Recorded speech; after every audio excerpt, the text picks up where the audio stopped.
Right, welcome back. So here we are. We've got another episode of the Scoot build, and this time we're going to do a bit of tuning. So last time I did like a 70 kit, bigger carb, and variator, things like that. Usual stuff you can do to the AF05e. But now I've got an AF18e, which is from the slightly newer model, and this engine is a lot more tunable. So people put like 150cc kits on, like have ridiculous power, like it just wheelies. I'm not looking for silly power, definitely not looking for top end speed, because like it does 45 and it's enough with no suspension. So yeah, but I think hopefully this new one will be more reliable and just have a little bit more power from the offset. So, and I have got a 82cc kit for it, so we're doing a little bit more tuning and stuff, so looking forward to it. So here is the AF18e. So it's got the split cover and the smaller little kick stand that comes with it. I like these much better. The UK ones are so ugly, but they're like so long and thick. But underneath the oil pump, you've got this pipe. I'll just pull that off. Right, so this little pipe down here, this guy, that is the pulse for the fuel system. Because on the Dios, AF27 I think it is, they've got a fuel tank that's actually like level with the engine, so it's not gravity fed like the like the AF05, which the tank is underneath the seat, isn't it? And it's gravity fed. So this engine actually pulses from that little port, and it sucks the fuel up from the tank that's in the floor below your feet. So this is actually going to have to be welded up. I think some people blank it off and stuff like that, but I'm just going to get it welded up so it just won't be a problem ever again. So it's quite small, it's only like a little M6 hole or something. So yeah, just a little blob of weld on that, and that's one thing to forget about. It does all look pretty similar. It's got a slightly different inlet design, slightly longer, and it's got a bigger inlet. I think everything's just a kind of a little bit chunkier, but to get it to fit, you need to use the AF18 engine mount, which actually makes it fit then onto the chassis. So it's not too much fiddling around. This one's come without a stator inside it. It's been taken out in Japan and sold separately, so I've had to buy one of those. You never know, it might have even came off the same blooming engine. And I've also got a wiring harness for it, and I think that's about it. But yeah, I've got to buy an adapter for my Molossi carb, so it fits onto this. It's slightly different. I haven't really got too much else to buy. The variator just swaps over, and I can use my slightly more high performance clutch with the better springs in it. But yeah, there we go. So AF18e, lovely. Yeah, so it seemed to have quite good compression. They compression tested it in Japan, and it seemed to have good compression.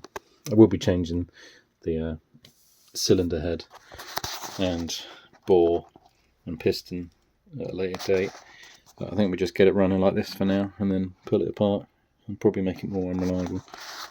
That's what seems to be the way. You leave it literally stock like this and it'll probably last forever. As soon as you start messing around with it, they start getting unreliable.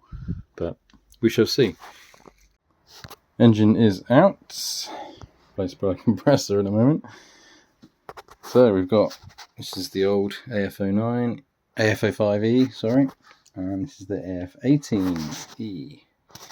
To look at, very, very, very similar. So not a lot of differences. The main head is definitely bigger and chunkier, and it has a different cooling shroud, which is a lot bigger. So obviously sucks in a lot more air, cools it down a lot more efficiently than this really thin one. But the reason that's off is because it didn't come with a stator in there, so I've had to buy one and put one back in. think I spoke about that. And let's compare the engine mounts. So this is the engine mount off the AF09, and it's got this little mount that slides into the actual tubing of the frame. So I'm guessing it stops the engine from moving too far up and down. And this is one off an AF18. So has got the same thing, but obviously the tube is situated in a slightly different place. So this one does a pretty much 90 degree and goes in. So this one kind of goes up, not straight up, but yeah. So you need to look out for that. I think the AF27 ones are a bit wider, so you have to get the AF18 ones. But yeah, but they've just updated loads of stuff on it. Like, it's got chunkier, much chunkier hardware for the mounts. And I'm just about to take off the split cover of mine. Obviously this is an AF18 split cover anyway. It's get a bit tatty now, but yeah, I just need to swap over my variator and the uprated clutch. But other than that, I think it's just mainly wiring. And what we've got here, so this is pickup for the stator, and then we've got the starter motor wiring. So the starter motor wiring is just a big chunky positive and negative, and on this one I think it's the same, but we've got this type of plug arrangement. Yeah, you've got the positive and negative there, and then on this one we've got a white, a yellow, and a blue and yellow. So we've got a few more here. We've got the white, the yellow, blue and yellow, and I think that one is the earth for the starter, which on this one is actually down here. So I bet if you took that off, it's going to be black with a red stripe. But yeah, that just clips onto the starter motor down there. Another difference is the exhaust port. This one just sticks straight out, where this one sticks out at an angle. That's going to give me some jip when I'm trying to fit this DJ1R exhaust. I'll make that fit this engine because I really like it. It's not too loud, and it's good power really. So another thing is actually the ports. I think the ports are slightly bigger as well, because where's the, I can't find it, but the actual gasket ring that makes the seal here is actually bigger on these. So it's got a bigger exhaust port, and the inlet PCD, like here, but the distance between here and here is bigger. So I'm going to have to get a different adapter for my aftermarket carburetor. But the main difference is here with the oil pump. So this is the standard oil pump.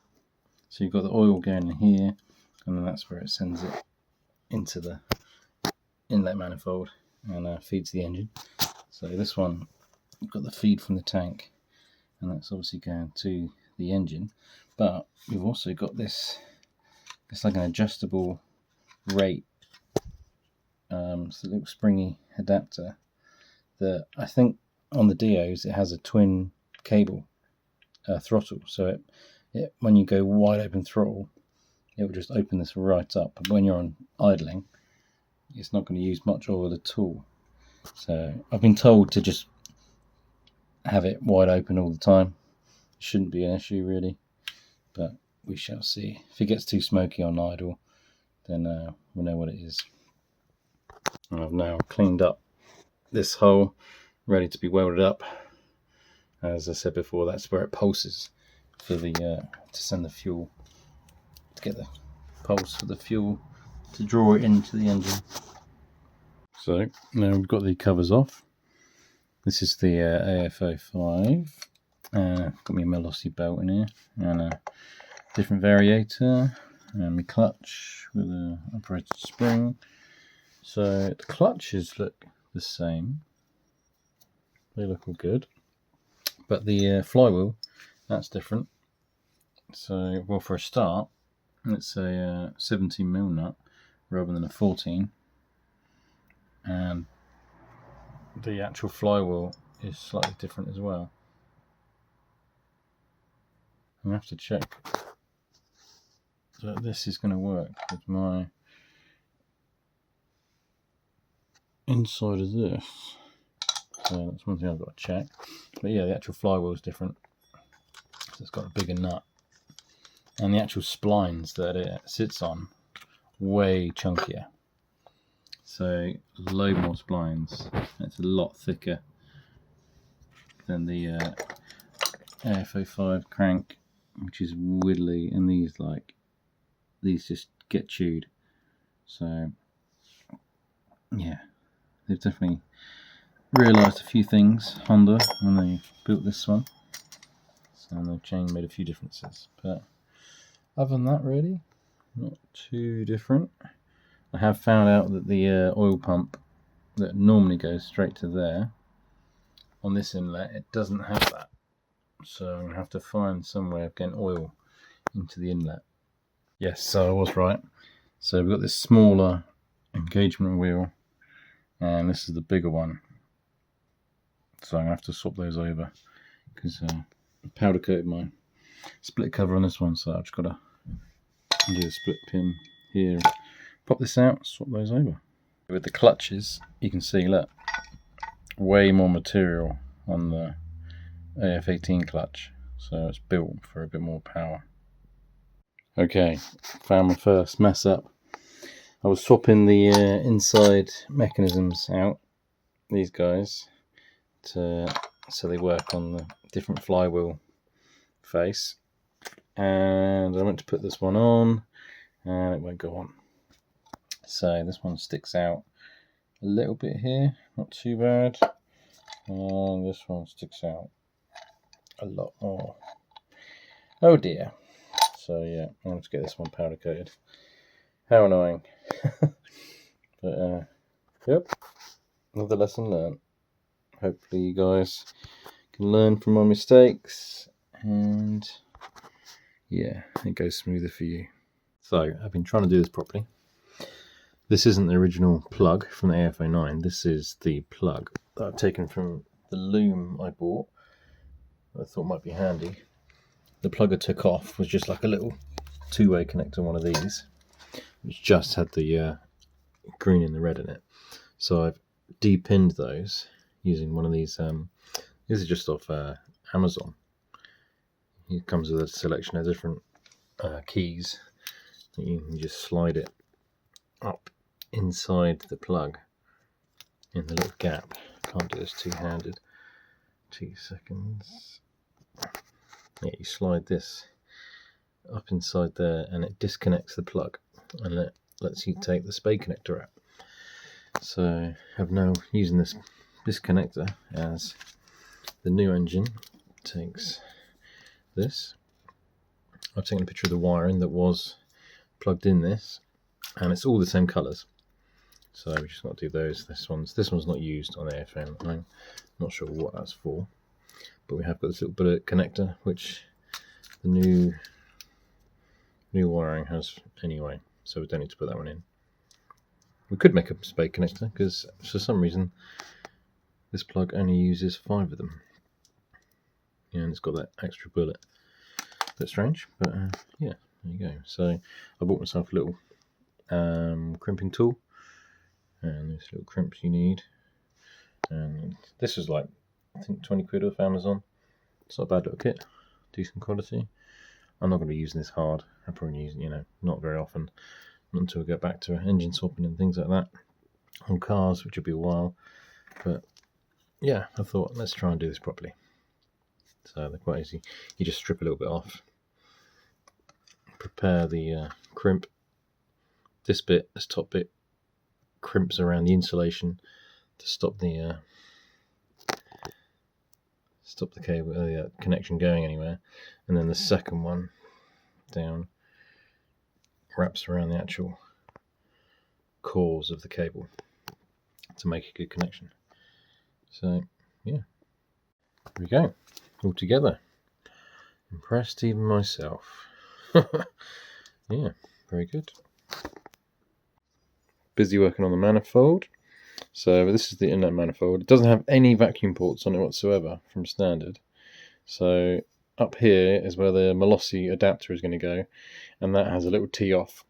So either that one can be oil or that one can be for the petcock vacuum, but it needs another one obviously for the oil or the petcock vacuum. So what I've done, I've just teed off in here. I've pulled this out of the original inlet manifold. I had a spare one, and drilled a 3mm hole.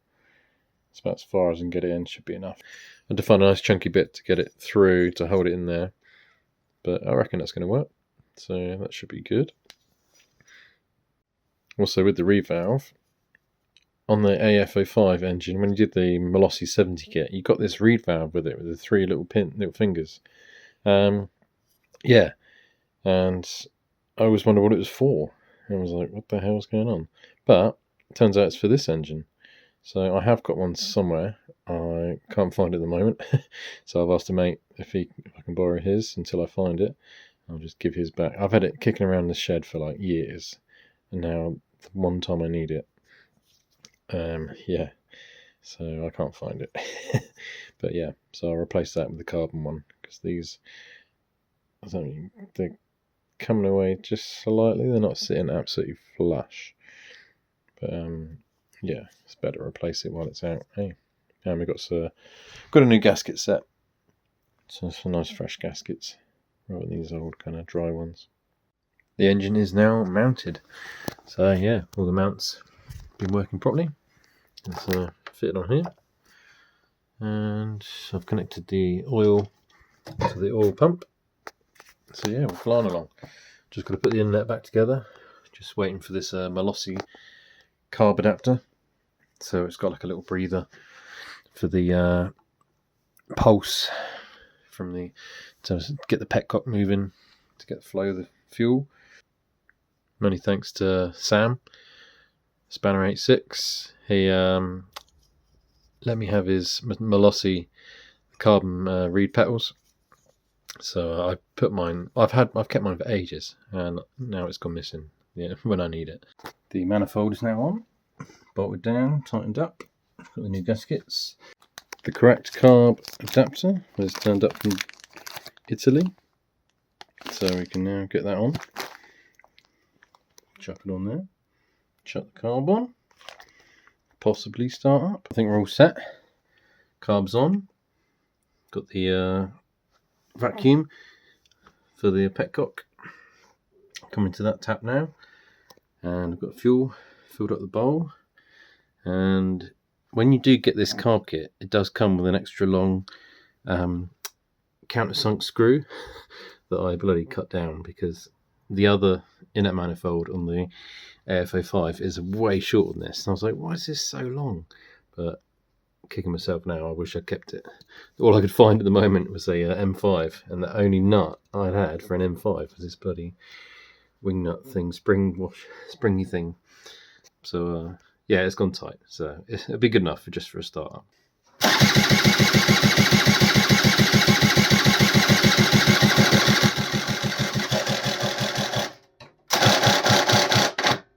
Oh, that doesn't sound good. Right, I think I've messed up something in here, because when I spin this, I think it engages that way, and I don't think and it just locks up. So I think it's something to do with the starter motor there. I've messed up something inside this. But if I hold the starter motor and give it a little, still ticks over. So I just took the spark plug out, because I thought it might have flooded with fuel and started hydrolocking it, but no, that wasn't the case, so we'll crack on. Also, I didn't have the choke on last time, so let's try this again then. Put that there rather than my hand.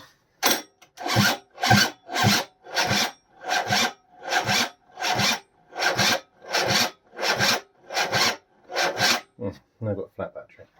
Brilliant! Right, I've screwed that on. Give that a little try with the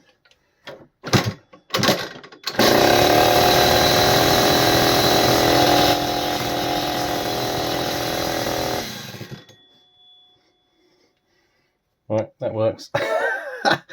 Awesome. I see the problem. I didn't do this up. Should have checked that. Oh dear.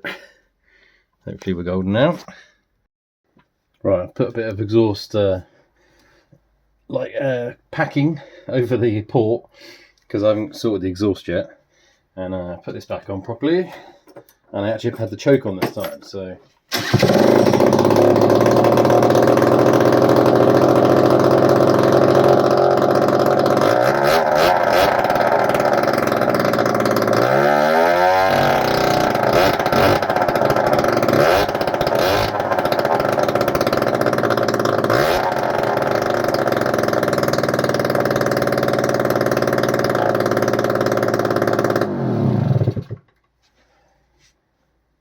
well, call that a smoky success.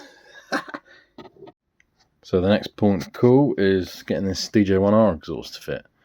So we've now got a Vision / Tact with a DO engine with a DJ1R exhaust. And we've now got to make all three work together.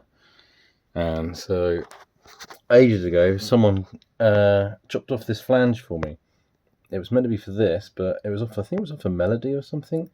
But it's obviously, it's got bigger internals and the port matches this DO engine. So, but obviously where the Scoot's low, I've had to chop it a bit, make it turn a bit more. So we've got some clearance between here and the frame, which is, we've got about a finger's worth, which is plenty. So that shouldn't hit anything. So now I've just got to work out where I want this pipe to fit, because at the moment this is probably hitting into the panel, and it used to sit kind of like out here a bit. It was spaced out like that, and the exhaust kind of came up around there. So I've got to join this pipe to that. So a little bit of jiggery pokery. Hopefully whatever I cut off the excess, I can twist round and make it join up to that. So here we go. Right, so the exhaust is all cut up and ready to be welded. So I was cut into a few different sections to get it to point where I wanted it to point. So I had to cut and bend that one a bit tighter so it doesn't get in the way of the frame. Fit a finger down between there, so there should be plenty of clearance. And around here, I might even make a little heat shield just to stop the plastics melting anymore, because I did that on my old exhaust and it was quite annoying because I had to make like a vent. But yeah, bit of weld, bit of metal glue, and it should be away. Just need to then go for a test drive, make it all groovy, and start tying it all up. So painting this white again, probably the grille green inside. Or I'm probably not going to cut this out again. I don't know. We'll see. It's a bit harder to find spares because obviously this is an import engine. So we'll see what it looks like. If not, yeah, we'll cut it open. So my old man's come along, welded up the exhaust. It's not too pretty, but it's still good. Nice and strong. And I've just given that a bit of exhaust paint. So we're going to turn it on. Here we go.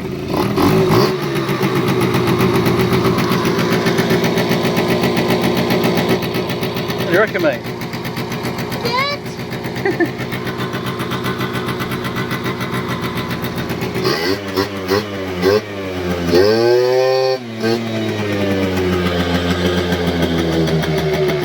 Thought I'd just quickly run through a couple of special parts that I've ordered, and they've arrived now. So I can't fit the standard airbox on here because this engine has the longer inlet manifold.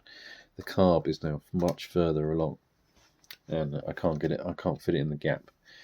I might be able to fit a AF18 airbox in, possibly.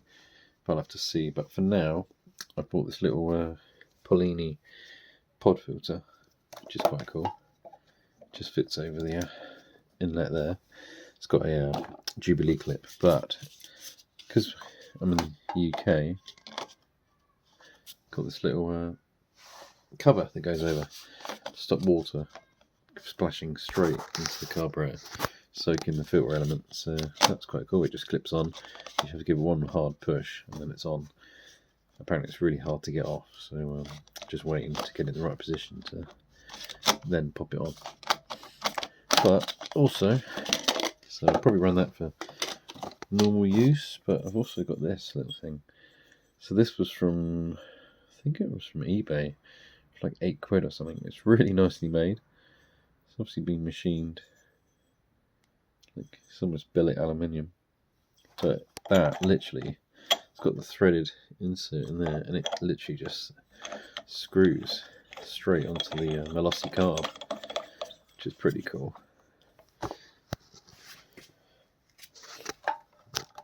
Yeah, looks great. So imagine that would sound quite cool. But yeah, I'll give it a go, see what it runs like, because I think at the moment it's not enjoying having no filter on. So we'll see what that's like. Also, I bought another float bowl. So this is the float bowl that holds all the fuel and not the carb, but I've bought this fancy one that's clear. How cool is that? I'm way too excited about fitting this. I mean, you're only going to see a little bit of fuel in the bottom, but I think that's awesome. Very cool. So yeah, I'm going to check that on. It comes with a little carburetor gasket and some replacement bolts. Yeah, it's got the drain on the bottom. Very cool. This was like £4 off Alibaba. So like £4 delivery, so it was £8 in total. Well worth it, I think. So you can actually see if the carb's getting the right amount of fuel in it. Yeah, awesome. There you go, you can now see the fuel inside it wobbling around. That's pretty cool.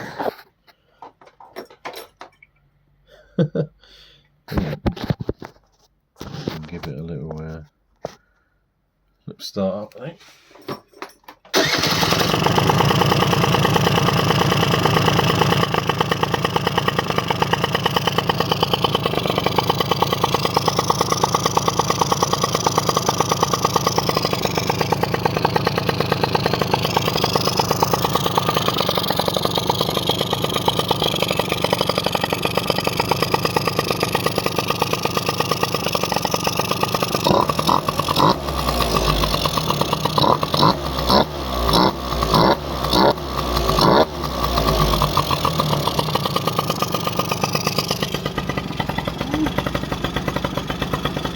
Smoky.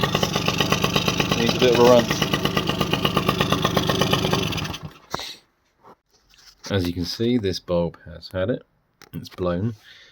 And I've got a new LED bulb. So this is just a Chinese made one, nothing special.